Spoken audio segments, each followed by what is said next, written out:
NTR biopic విడుదలకి సంబంధించి count down మొదలు కావడంతో ప్రస్తుతం ఈ మూవీకి జరుగుతున్న బిజినెస్ ఇండస్ట్రీ హాట్ టాపిక్గా మారింది. ఈ మూవీ డిజిటల్ రైట్స్ని అమెజాన్ సంస్థ 25 కోట్లు కొనుగోలు చేస్తుందని వస్తున్న వార్తలు ఇండస్ట్రీ హాట్ టాపిక్గా మారాయి. ఈ మూవీకి సంబంధించి శాటిలైట్ మరియు డిజిటల్ రైట్స్ ద్వారా బాలకృష్ణకి 45 కోట్లు అందుతున్నాయని సమాచారం. ప్రస్తుతం ఇండస్ట్రీలో హడావిడి చేస్తున్న వార్తల ప్రకారం ఈ బయోపిక్కి సంబంధించి 2 భాగాల వల్ల బాలకృష్ణకి సుమారు 50 కోట్ల లాభం వల్ల ఈ మూవీ బిజినెస్ ద్వారా వచ్చిందని వార్తలు హడావిడి చేస్తున్నాయి. ఇదిలా ఉండగా ఈ సినిమాకి సంబంధించిన వివిధ పాత్రలతో ఏ నటులు నటిస్తున్నారన్న విషయం ఈ మూవీ నిర్మాతలు క్లారిటీ ఇస్తున్నా, ఇప్పటికీ ఈ సినిమాలో ఎన్టీఆర్ కొడుకుగా బాలకృష్ణ పాత్రకి సంబంధించి ఎవరు నటించారన్న విషయం ఇప్పటికీ సీక్రెట్ గానే కొనసాగిస్తున్నారు. దీంతో యంగ్ బాలయ్య పాత్రని మోక్షజ్ఞ నటించి ఉంటాడన్న రూమర్స్ మళ్ళీ హడావిడి మొదలైంది.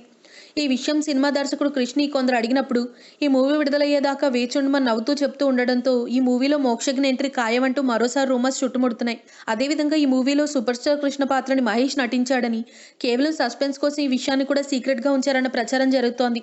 దీంతో ఈ వార్తలే నిజమైతే ఇప్పటికే ఆకాశానంటే ఈ మూవీ క్రేజ్తో ఈ బయోపిక్ రానున్న సంక్రాంతి సీజన్లో ఈ మూవీ టాక్ తో సంబంధం లేకుండా అత్యంత భారీ కలెక్షన్స్ రాబడుతుందన్న అంచనాలతో ఈ మూవీ బయర్లు ఉన్నట్టు talk. If you like the video, please like us and subscribe Tollywood Nagar.